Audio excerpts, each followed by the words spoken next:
예, 자, 계시록 말씀을 이어나갈 건데, 지난번에 해드린 자료 다 가지고 오셨죠? 그리고 또 오늘 새로 해드린 자료 다 받으셨죠?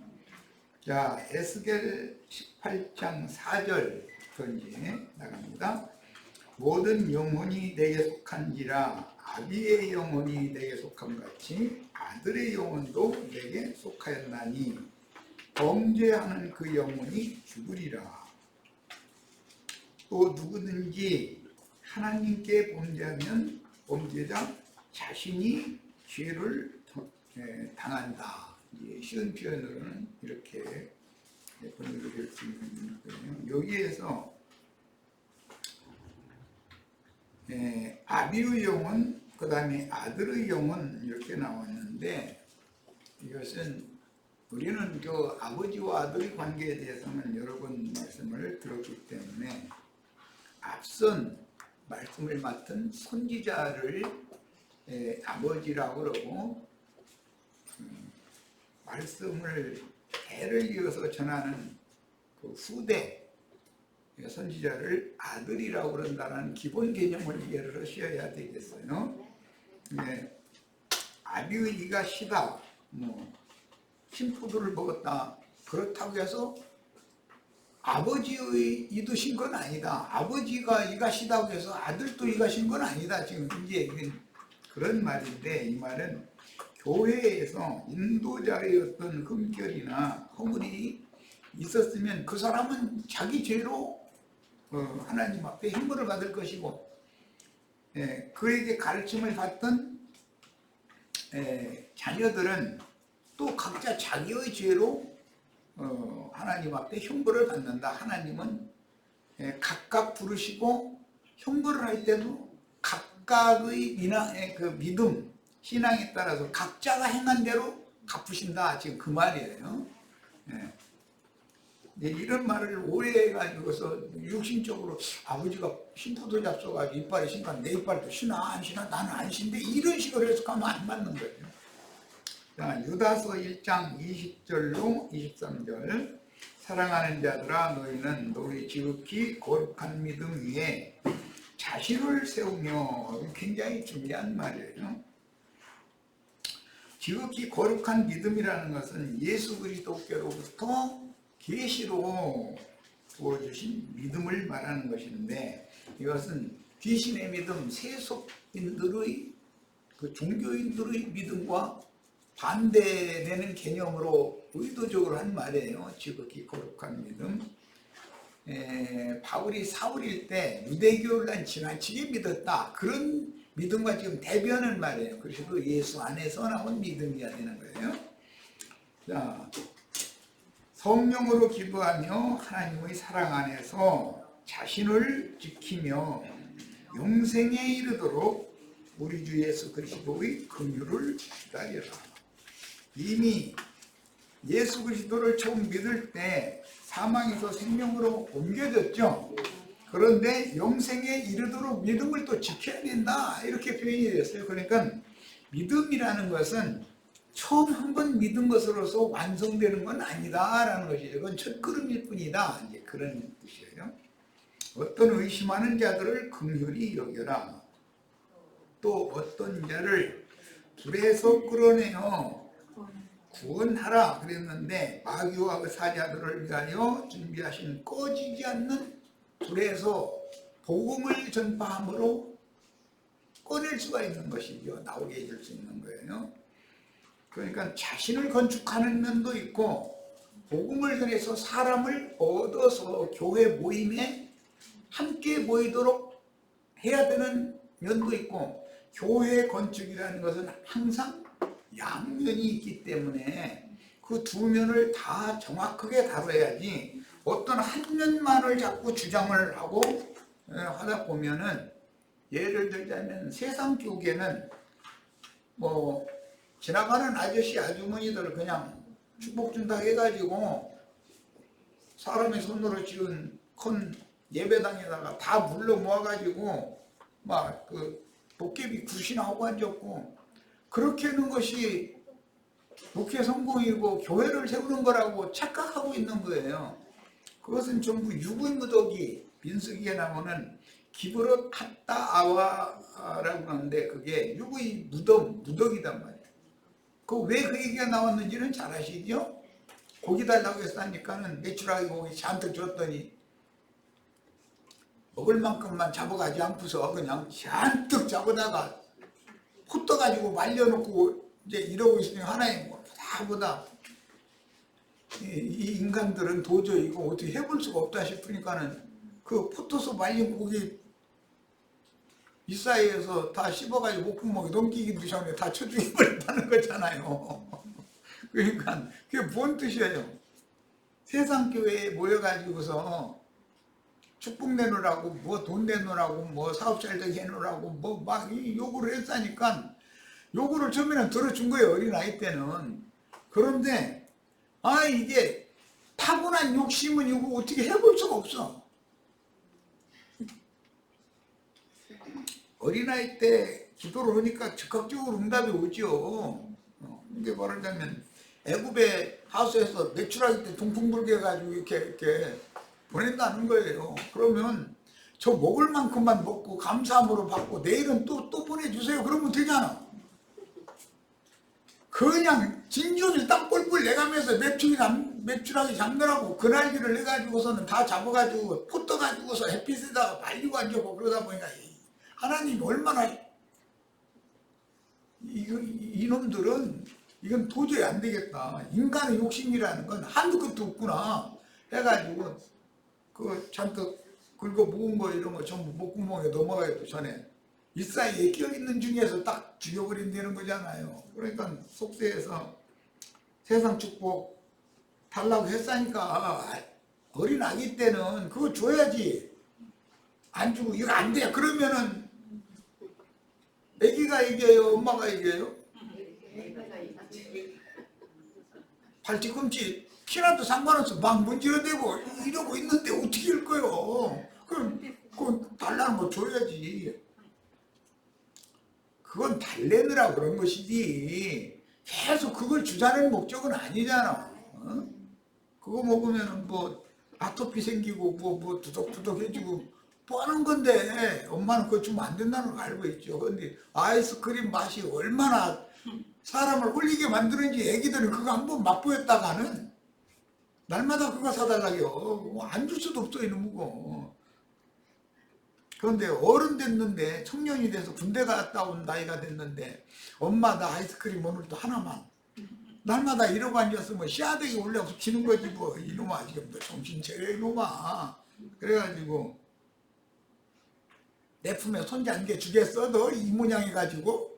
그러지. 그럼 인간사에서도 뻔한 거잖아요 그게. 그런데 선생될 즈음에 이른 오래된 신자들 소위 말하는 권사님 장로님들 먼저 앞장서서 메추라기 때 덕을해달라고 난리여. 보내주면 자기 예를 들어서 5 식구면 2마리나 3마리 잡아가면 충분히 먹을 거 아니요. 그런데 그냥 해 떨어질 때까지 그거 잡으러 다니는 거예요. 그럼 하나님 볼 때 얼마나 이거는 도대체 이건 어떻게 해볼 수 없다 싶으니까 그냥 그 욕심쟁이들 하루에다 쳐 죽여버려가지고서 광야 사막에 다 장사됐는데 그 공동 묘지 보고 기브로 핫다 아와라고 한대잖아요. 그게 기브로 핫다 아와가 지금 어딘지 아시겠죠 이제? 세상 말 못 말려. 오늘은 아니지 이제 일요일 날만 되면 막 떼제비로 모여가지고 막 메추라기 우리 고기 먹고 싶다고 애굽에 있을 때는 우리 고기 까마귀 때 있었는데 막 해가면서 애굽에 있을 때 고기 까마귀 때 있던 사람만 거기 모인 건 아니잖아. 뭐 그런 사람 몇 사람 있을 수도 있지. 흠리기기와 벽돌 만들어가지고 국고송 쌓는 도역장에 끌려가지고 죽도록 고생해놓고 나서 겨우 견뎌주니까 하는 소리가 애굽에 있을 때는 고기 까마귀 때 있었다고 막 이러고 앉았고 그럼 생판 거짓말이지. 우리가 안 믿을 때 세상에 있을 때는 다 고기 까마귀 돼 있었어요? 그건 억지 쓰는 소리야. 하나님 다 알고 있어. 뭐 얘기가 길어져가지고 어쨌든 불에서 끌어낸다는 걸 설명을 하다 보니까 그 얘기까지 간 거예요. 육체의 욕심에 잡혀있는 자는 마귀와 그 사자들을 위하여 준비하신 꺼지지 않는 불에 던져지도록 정해져 있다는 거예요. 이걸 알고 예수를 믿어야 돼. 그래서 그 육체로 더럽힌 옷이라도 미워하되 두려움으로 긍휼히 여겨라. 육체로 더럽힌 옷이라는 것은 육체의 행위를 말하는 거예요. 육으로 행하는 것은 욕심을 따라서 그냥 매출하기 때 주면은 자기 세 식구가 살면 한 마리나 두 마리 잡으면 남어. 그런데 이걸 해질 때까지 그놈하고 쫓아다니면서 땀 삐삐 흘려가면서 그걸 그냥 잔뜩 잡아다 북비틀어 죽여가지고 퍼떠가지고 광야 짝끝에다 말리고 앉았으니 그걸 볼 때 하나님이 얼마나 열불 터지겠어. 우리 지체들은 성경에 어떤 말씀이 나오면 이게 구약 성경 어디에서 이런 연유 때문에 인용하는 말이다라는 걸 알고 신약 성경은 읽으라 이 말이에요. 그러므로 바른 인도자를 만나 그 바른 인도자를 만난 무리 중에서도 자기 길을 고집하여 육신의 생각과 감정 그리고 의지를 처리하려 하지 않고 옛사람으로 자기를 세우려는 자존심을 따라서 진리에 복종하지 않을 때는 당연히 각자 자기의 죄악으로 인해서 죽임을 당한다. 즉 흙구덩이 속에 던져지는 것이다. 애굽에서 나온 것이 끝이 아니다 이거예요.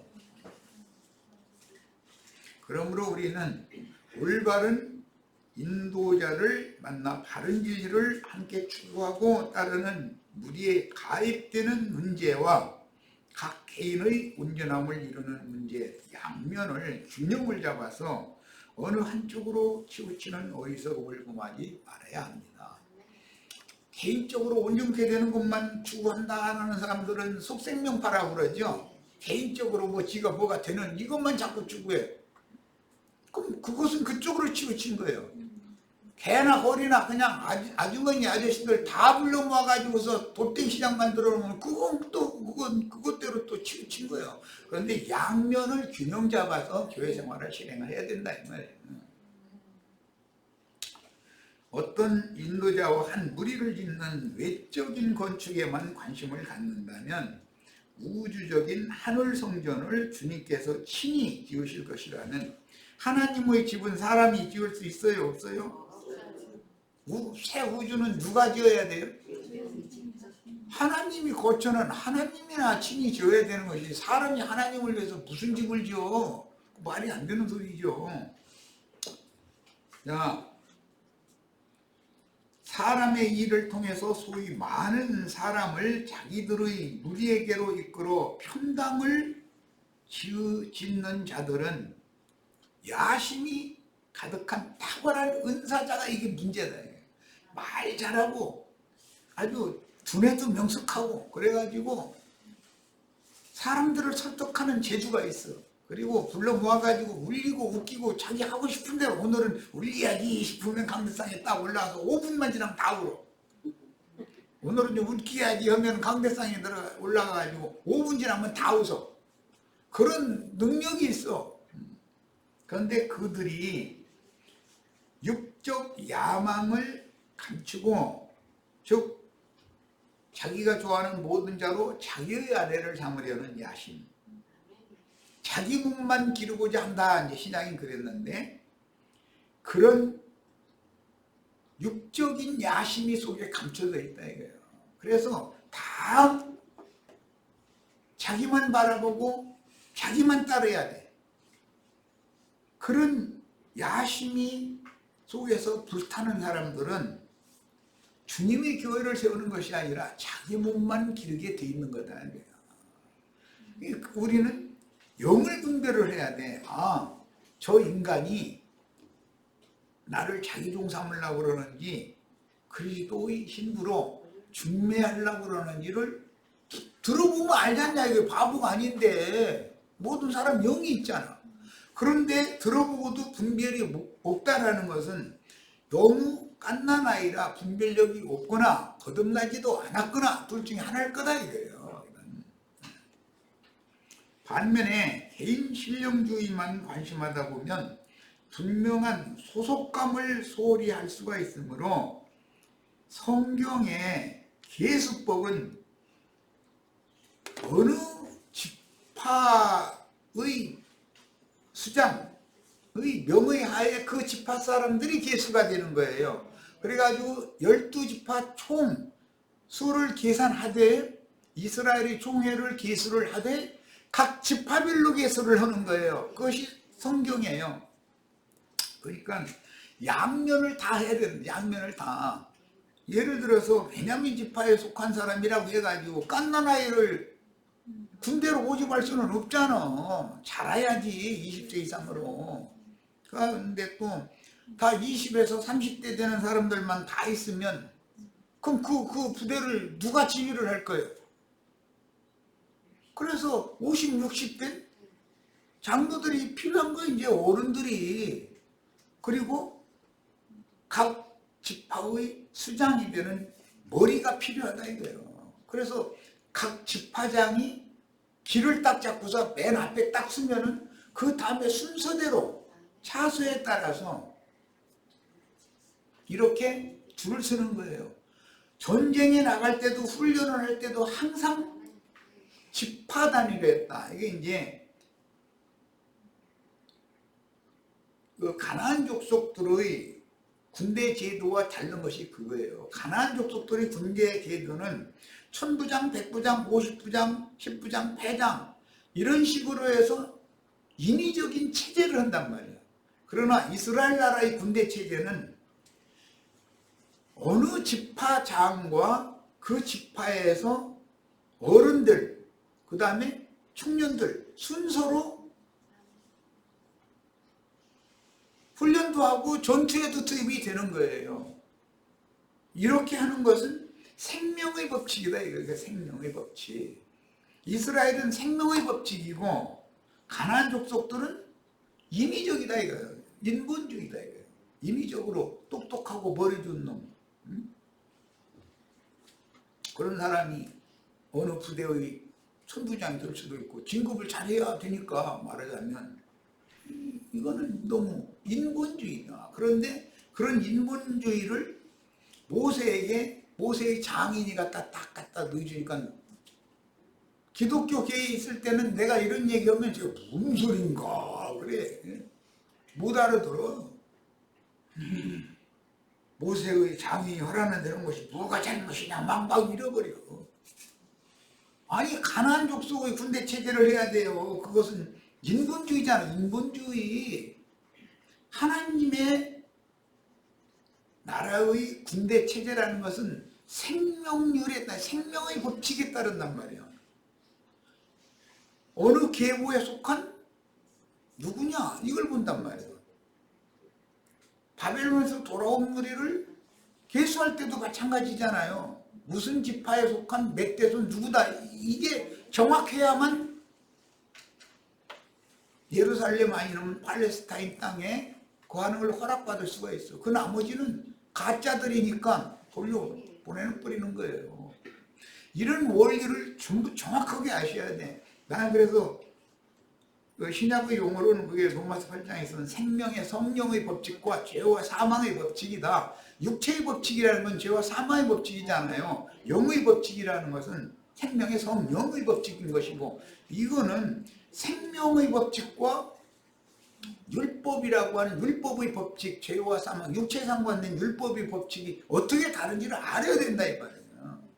이런 것을 모르면 예배당이나 성당 모이면 뭔 상관이냐 여기는 구원이 없냐 이러고 댕긴다니까 혼동하는 거지 뭐. 성경의 정확한 진리를 모르니까 그런 거예요. 오늘 이 시간은 이 문제를 정확하게 이해하시기를 바라요. 하나님은 영원한 생명을 주시고 영생을 취하라 그러잖아요. 사망에서 생명을 옮겼다는 말은 영원한 생명이신 그리스도께로 옮겨진 걸 말하는 거예요. 그러니까 그리스도만 영생이시기 때문에 영생이신 그리스도의 법칙이 그리스도의 율법이라는 거예요.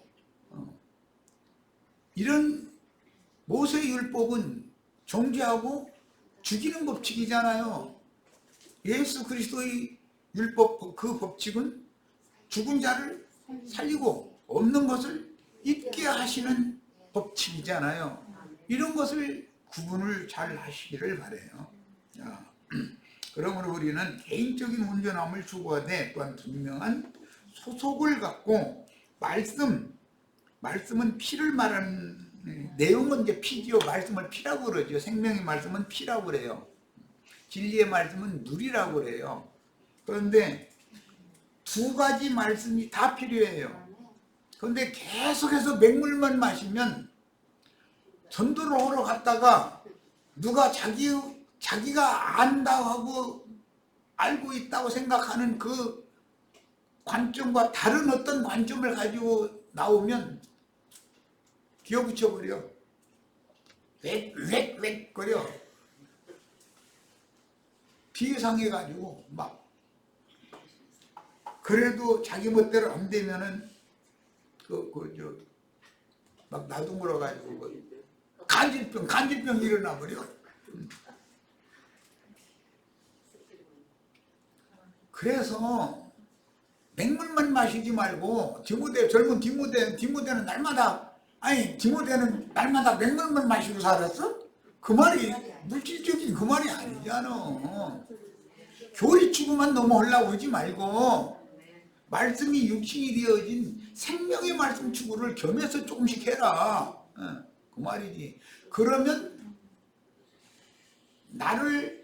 내가 알고 있는 어떤 성경 이야기를 대적하는 사람이 나와도 뒤집어질 일이 없어. 저 사람은 어려서, 저 사람은 생각이 수준이 거기까지밖에 못 미치니까. 그건 어쩔 수 없구나. 이 사람을 만났을 때는 이렇게 여기부터 이렇게 순서대로 가르쳐야 되겠구나. 이게 지혜가 오거든. 그런데 우리 형제 자매님들 나 처음 만났을 때 지금 이런 얘기하면은 그거 이상한 사람이더만. 그러고 여기 안 와. 나 다 알고 있다니까. 그걸 모르고서야 어떻게 사역을 하냐 이거예요. 나 자신도 그러던 경험이 있기 때문에 그런 사람 만나면 이 사람이 청년 때구나 라는 걸 알고, 이런 사람은 이렇게 만져주고 이렇게 가르쳐줘서 눈을 뜨게 해주고 귀가 열리게 해주고 이렇게 온전케 만들어줘야만 하나님이 나에게 시킨 사명이다. 이런 것을 다 감안을 해서 사역을 해야 되는 일인데, 무턱대고 그냥 지 것을 남한테 막 쏟아 부으려고 그러면은 상대방은 싫다는데, 내외간에도 아내가 싫다는데 남편이 막 쏟아 부으려고 그러면은 아내는 나중에 제발 좀 그만하라고 이런다니까. 아내가 또 자기 나름 너무 오르니까 이제 막 쏟아붓는 건데, 남편은 사실은 귀 가해도 안 듣고 있거든. 그러니까 이제 더 듣게 하려고 막 쏟아부어. 그러면 나중에 이제 다 듣다. 이제 그만 좀 하지 그래. 이래버려. 아내 같으면 그만해! 막 이제 그러고,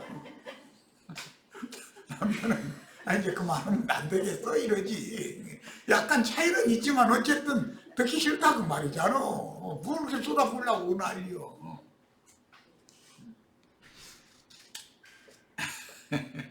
천국 백성의 계수에 대해서 말씀을 드렸고, 이제 다음 문제로 들어갑니다. 우리가 이 생을 떠난 후에 주의 성령께서 그 이름을 아버지 앞과 천사들 앞에서 인정해 준다. 이것은 이제 계시록에서는 그 이름을 결단코 흐리지 않는다 이렇게 표현을 했죠. 그럼 흐린다는 것은 인정해 주지 않는다는 뜻일 것이고, 천사들 앞과 아버지 앞에서 흐리지 않는다는 말은 하나님 아버지 앞과 천사들 앞에서 인정해 주겠다 라는 말일 거단 말이에요. 그러니까 양면이 있어요. 초신자들은 진리 말씀으로 양육을 해야 돼요. 진리의 말씀으로 나서 진리의 말씀으로 젖을 먹이라고 돼 있죠. 진리 말씀으로 젖을 먹이는 문제와 단단한 식물을 먹는 문제는 전혀 다른 거예요. 그러니까 계속 젖만 먹으면 안 되죠. 단단한 식물을 먹을 수 있도록 인도해주는 과정에 젖을 먹여야 되는 것이 갓난아기 때는. 그래서 진리의 말씀으로 양육해라. 베드로 사도는 갓난아이를 양육하는 사명자이기 때문에 그렇게 말하고, 바울 사도는 단단한 식물을 먹어야 된다 라고 말을 해요. 그러니까 계시를 받은 것이 유대인에게, 할례자들에게 보낸 베드로와 할례자들에게서 떠난 할례 없던 무할례자들에게 보낸, 이방인들에게 보낸 바울 사도의 사역이 다르다라는 거예요. 우리 같은 성경을 모르는 이방인들에게는 바울 사도와 같이 깊고 풍부한 셋째 하늘로 데리고 가서 직접 말씀하시고 보여주신 계시가 너무 많은 사람, 그 사람을 베드로는 자기 스스로 시인했어요. 당할 수 없다라는 거. 우리 형제 바울은 내가 지금 말하는 것에 대해서 얘기를 하고 있지만 더러워는 나도 알 수 없는 어려운 얘기를 하는데, 사람이 하나님의 성경 말씀은 계시로 된 거기 때문에 억지로 불당한 스스로 멸망에 빠질 수가 있다. 조심해라. 이랬어요. 이게 베드로보다 바울 사도가 훨씬 밝은 사람이고 풍성한 사람이죠. 뭐 세상적으로도 베드로는 많은 공부를 한 사람이 아니잖아요. 뭐 갈릴리 어부 출신인데, 그런데 바울이라는 사람은 가말리엘 문화생이고, 하여튼 히브리어는 기본으로 뭐 능숙하고, 라틴어, 로마말 아주 능숙하게 하는 거예요. 거기다 내가 헬라 지역에서 태어나서 자랐으니까 헬라말 얼마나 잘하겠어. 적어도 3국어에 능통한 사람이요. 나도 한형들처럼 한국말 뺏기 못하면 이게 전도도 못한다니까. 한국 사람 얘기는 해야지 어떻게 그래.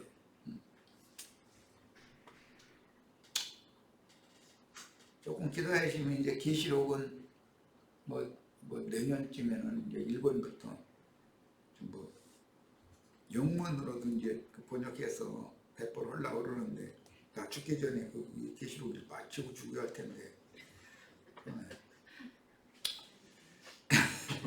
가나안 땅에 들어간 천국 군대가 땅을 점령하는 것은 천국 복음, 천국 복음과 하나님 나라의 복음은 다른 거예요. 하나님 나라는 영원부터 영원까지지만 천국은 예수 그리스도의 초림부터 시작해서 그 다음에 그 천년이 찰 때까지만을 천국 복음이라고 그래요. 네. 마태복음은 천국 복음이고 누가복음은 하나님 나라의 복음이라고 이렇게 돼 있죠. 그런 용어가 왜 다른지에 대해서도 명확하게 알고서 성경을 읽으셔야 됩니다. 천국 복음으로 사단에게 탈취당한 영혼들을 회복시켜서 주님 자신께로 데려오는 것이 가나안 땅 7족속과 전쟁하는 것으로 상징이 됐다 이거예요. 그것은 영과 생명의 말씀, 진리의 말씀에 기초한 거예요. 영과 생명의 말씀은 진리의 말씀 육신이 되는 인생의 과정을 거쳐서 터득되어지고 체험적인 말씀이잖아요. 레마의 말씀이라고 그러죠. 자, 그래서 사단에게 탈취당한 영혼들에게 천국 복음을 전파해서 사람을 회복시켜가지고 주님 자신께로 데려다가 중매하는 일이 군사가, 하나님의 군사가 하는 일이다 이거예요. 가나안 땅 전쟁으로, 정복 전쟁으로 상징이 됐다.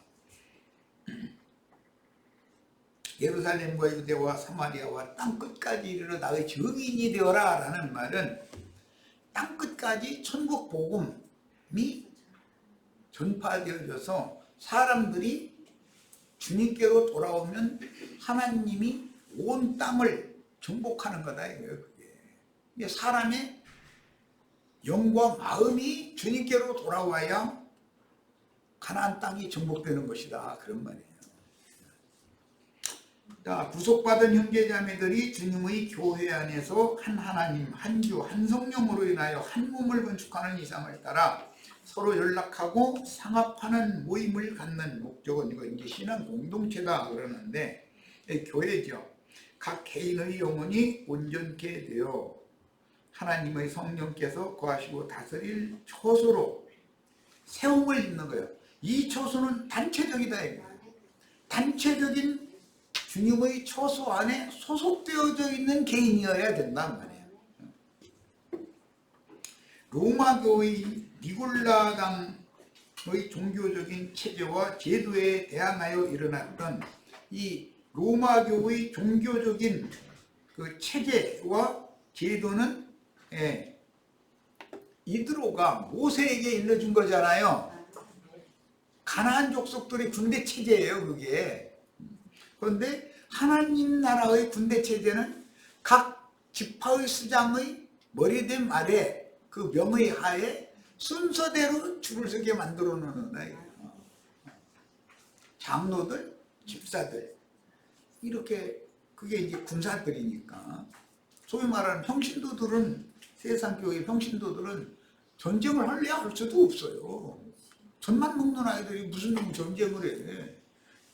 최소한 진리 말씀으로 양육을 받아서 어린아이의 신앙을 떠나서 그 다음에 생명의 말씀도 능히 단단한 식물도 능히 소화할 수 있는 수준이 되어지고 그 생명이 장성한 자가 된 자 20세 이상이 돼야만 하나님의 군대에 그것도 여자는 안 들어가 남자만 딱 하나님의 군대에 이렇게 징집을 하는 거예요.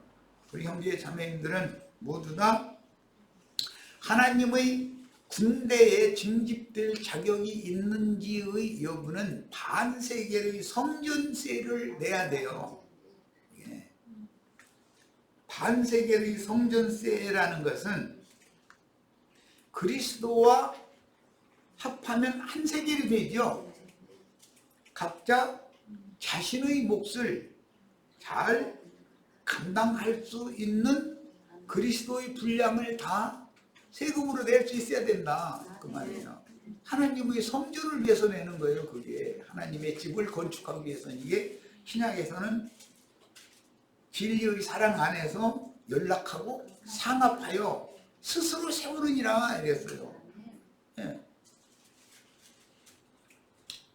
장가 들고 시집가면 제일 중요한 것은 스스로 자기 집을 세우는 것이 중요하지. 아이 나는 시집온 여자가 우리 친정아버지 집 세울 거야 하면서 친정 오라비한테 돈 벌어서 날마다 붙여준다. 그러면 그 이상한 여자잖아. 친정 아버지가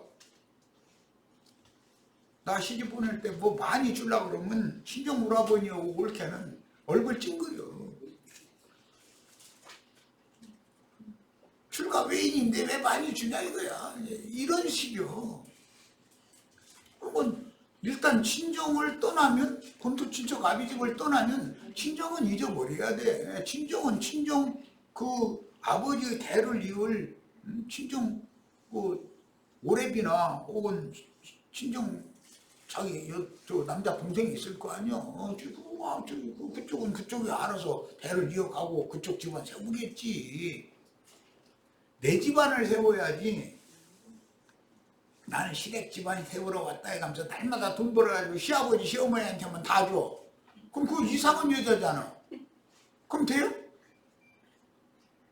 친정 부모님이나 시댁 부모님이 너무 늙었으면 생활비를 이렇게 조금씩 보조를 해주는 거야. 그건 당연히 해야 돼. 자식의 돈이니까. 그건 너무 뭐 누가 시킬 필요도 없어. 그건 당연히 해야 되는 거예요.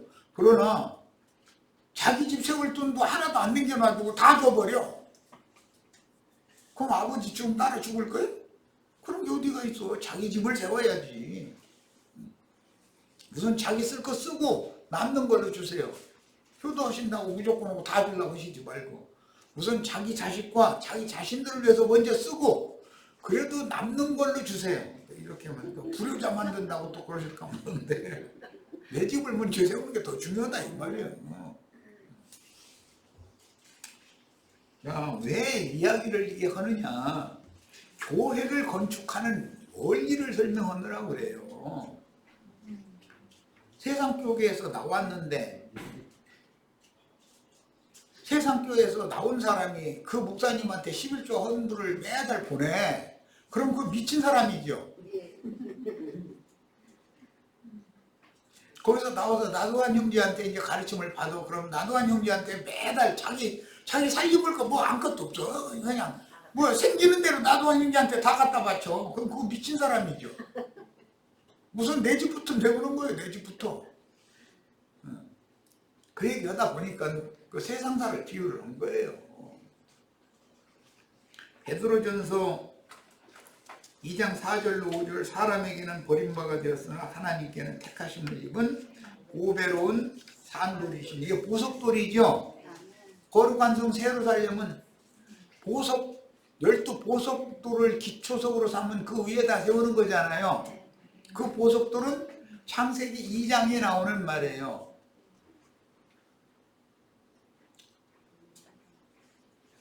에덴 동산 중앙에서 발원하여 동산을 적시고 온 땅의 사방으로 흘러가는 생명수의 흐름 얘기가 나오죠.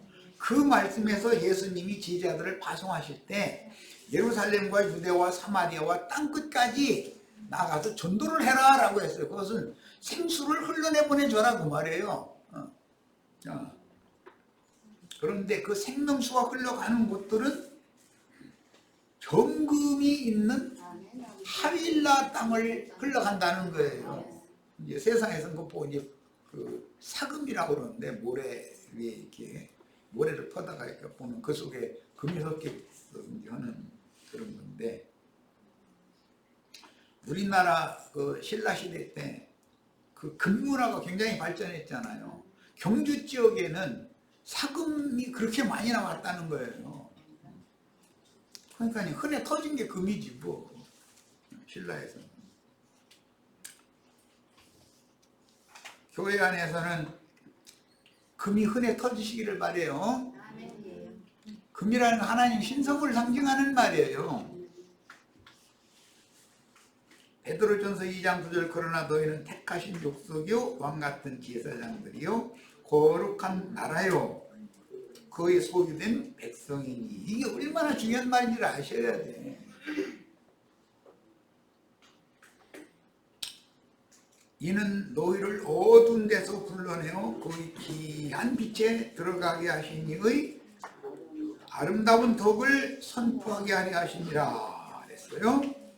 자, 계시록 1장 5절 6절 우리를 사랑하사 그의 피로 우리 죄들에서 죄 복수예요. 죄들에서 우리를 해방하시고 그의 아버지 하나님을 위하여 우리를 나라와 성경에 나라라는 용어가 나오면 전부 왕국이라는 말이 킹덤이니까 영문으로는 킹덤이에요. 킹덤 오브 더 갓 하나님의 왕국 킹덤 오브 더 헤븐스 하늘들의 왕국 그런 뜻이에요. 그러니까 기독교계에서 하늘들의 왕국에 대해서 설명을 들어본 적이 없죠. 예수 그리스도께서 구속을 이루신 다음에 육체로는 죽임을 당하셨으나 영으로는 살리심을 받아가지고 모든 하늘들 위로 올라가셨다 이렇게 돼 있죠. 모든 하늘들이라는 건 형제 자매님들이 영이 예수의 영과 연합되면 구속을 이룬 주님이 모든 하늘들 위로 형제 자매님들 데리고 가서 함께 하늘에 앉혀지는 거예요. 예수가 계신 그곳이 하늘이죠. 우리도 함께 그곳에 있게 되는 이치예요. 이 얘기를 아셔야 돼. 그래서 천국이라고 하는 이 분깃은 기독교계에서는 설명을 할 수도 없고 알 수 없어야 정상이죠. 하나님의 나라에 대해서는 알아. 그러나 천국에 대해서는 몰라. 천국 복음은 마태복음이에요. 하나님 나라의 복음은 누가 복음이에요? 이런 것을 구분해가면서 읽을 줄 아셔야 돼. 자, 만일 제사장 직분에 대해서 확실하게 이해하면 오늘날과 같은 종교체제의 제도권 교회 조직에 의한 불법이 성행하지 못하고 주님의 형제 자매들이 머리를 통해서 뼈마디마다 분량에 맞는 봉사로 제사장의 직분을 행하여 주님의 몸을 스스로 세우게 돼 있어요. 사람이 인위적으로 세우는 게 아니다 이거예요. 로마교의 니골라당인 신부를 개신교계의 니골라당인 목사라는 호칭으로 바꾸고 성당 건물을 교회당 건물로 바꿔 실행하므로 여전히 자칭 유대인의 행습을 답습하게 하는 것이 개신교계가 너무 완전한 개혁을 못하고 우리가 다 되었다고 생각하다 보니까 저 모양이 됐다 이게. 잘 가르치는 은사가 있는 지체도 부활하신 주님의 형제이고 잘 섬기는 은사가 있는 지체도 주님의 형제요 자매들이기 때문에 누구의 은사만이 특별하다라는 인식을 개념을 바꿔야 된다. 어느 가정을 생각해. 우리는 다 하나님의 권속들이죠. 하나님의 집안의 권속들이라면 애기 우는 소리가 안 나는 그 집안은 망조든 집안이요. 그렇죠? 손자가 안 생겨나. 그럼 문 닫아야지 뭐. 그놈의 집 부서워. 이제 끝난 거지. 그러니까 어린아이도 있어야 될 거고 청년도 있어야 될 거고 아비도 있어야 될 거고 당연히 세 부류가 어우러져 있어야 정상적인 교회다 이거예요. 그래야 또 대를 잇게 마련인 거고. 어쨌든 손자가 안 생겨나면 그 집안이 문 닫는 수밖에 없는 거지 뭐. 어떻게 할 거예요. 하나님께서 자기의 몸인 교회를 세우게 하려고 각자에게 주신 은사를 발휘하여 봉사하되 전도하는 일과 가르치는 일과 서로 협력하여 섬기는 일이 자연스럽게 교화를 이루어야 스스로 세울 수가 있다. 가르치는 자라에 가서 높은 위치에서 소위 말하는 평신도들을 지멋대로 찍어 누르려고 교회의 행정을 지가 원하는 대로 그냥 막 해버리려고 그래. 그러면 그건 주님의 교회가 아니고 그 사람의 교회지. 그렇죠? 어떤 은사를 행하는 직분이 높은 신분이 되는 제도는 율법 조직에서나 가능한 것이고 그 누구라도 주님의 형제자매로 함께 협력하여 주님의 왕국인 교회를 섬겨 봉사하는 주님의 권속들로 주님의 가정을 세우는 것이다. 그래서 교회는 하나님의 집이다 이렇게 표현이 된 거예요. 가정이다 이 말이에요. 하나님의 가정. 자, 계시록 1장 9절 나 요한은 너의 형제요 예수의 환난과 나라와 참음에 동참하는 자라. 요한 1, 2, 3서에서는 장로는 누구누구에게 편지한 이렇게 돼 있죠. 요한 복음에서는 사도였어요. 그렇죠? 사도가 장로가 됐다가 형제가 돼요. 그게 점점 낮아지는 거예요. 세상적인 식으로 생각하면 점점 높아지는 거예요. 복음서에서는 사도였어요. 기독교에서는 사도가 제일 높다고 생각해. 1, 2, 3서에서는 장로였어요. 그런데 계시록에 와서는 나는 나만 형제가 아니라 너희와 같이 형제다 이랬어. 그러니까 기독교계는 낮은 자리에서 높은 자리로 자꾸 올라가는 걸 주거지만 하나님의 생명이 장성할수록 자신을 깐난애기에게 맞추려면 무릎 꿇어야 되고 깐난아이와 키 높이를 맞춰야 되잖아요. 그렇죠? 그런데 깐난아이 보고 내 어깨 여기로 와서 여기 앉아봐. 그럼 깐난아이가 무슨 재주로 아버지 어깨에 올라갑니까? 자기가 낮춰가지고 자기가 들어서 올려줘야지. 뭔 말인지 아시겠죠? 예, 사역을 기독교계는 반대를 한다라는 걸 설명하느라고 얘기를 하는 거예요. 사람을 자꾸 높여놓으려고 그러는 거예요. 그런데 목사가 되면 더는 높아질 수 없다 보니까 이제 감동 목사니 당회장 목사니 이제 별칭을 또 붙여 이제.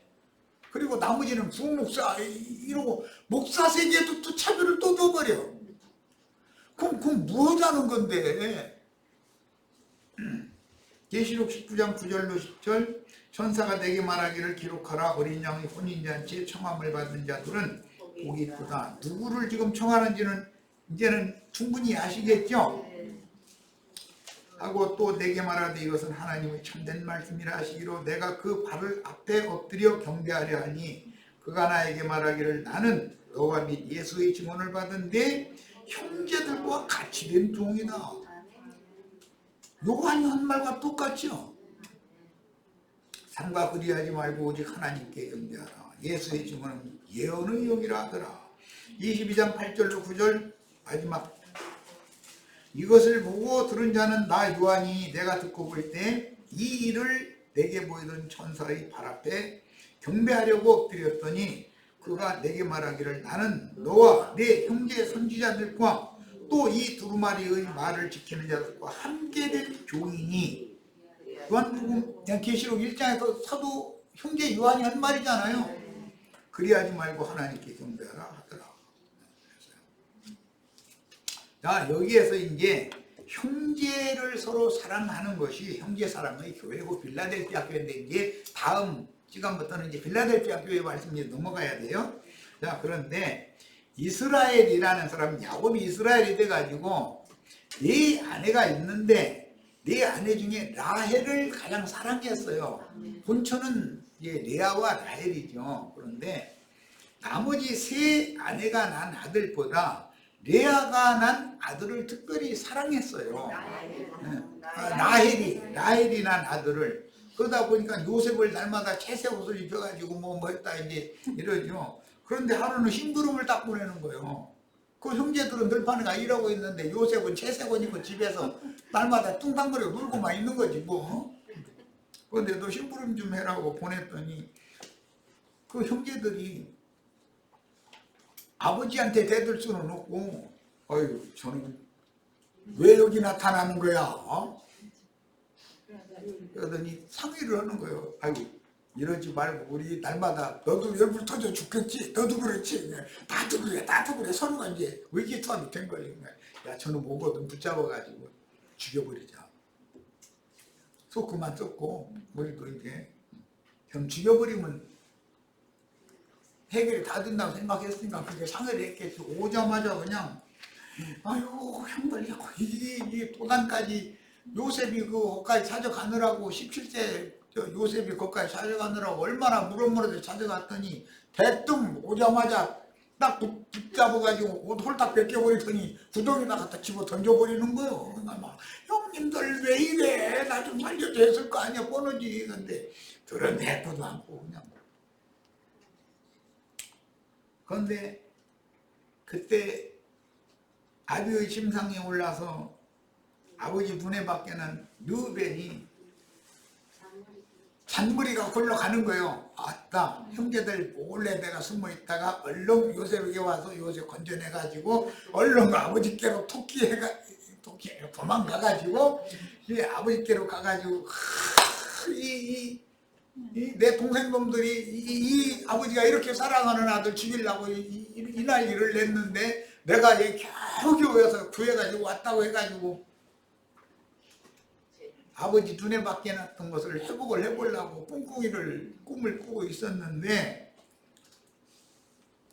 그리고 잠깐 그 자리를 피했다고 와서 보니까는 요셉이 없어져 버렸네. 그럼 자기 꿈 깨지는 거죠. 무슨 꿈이 깨져요? 장자의 명분과 장자의 권리를 회복하고자 하는 소망이 깨져버린다 이거요. 나는 이것을 이제 인생 끝이다 그랬다는 거예요. 그런데 둘째 시몬, 셋째 레위, 넷째 유다인데 유다가 피를 우리 형제인데 상처받은 형제인데 그 피를 흘리면 되겠냐. 그냥 여기 저 장사꾼 놈들아 내가 팔아버리자. 그래서 살렸어요. 그런데 그가 그렇게 해서 애굽에 간 것은 먼 훗날 이스라엘을 애굽으로 내려보내서 애굽에서 생육 번성시킨 다음에 출애굽을 시키려고 하나님이 유다의 마음을 그렇게 감동해가지고 그렇게 보낸 거였어요. 나중에 요셉이 형제들 두려워하지 마소서. 아버지 돌아가신 다음에 막 이제 두려워하니까 나를 애굽에 보내신 이는 하나님이시지 형님들이 아닙니다. 요셉은 영적인 사람이다. 매사를 영적으로 본다. 우리 지체들도 다 이렇게 해서 형제 사랑의 교회를 세우는 건축자들이 다 되기를 바랍니다. 잠시 쉬었다가 이제 필라델피아 교회로 넘어갈 거예요. 자, 저 시간 마칩니다.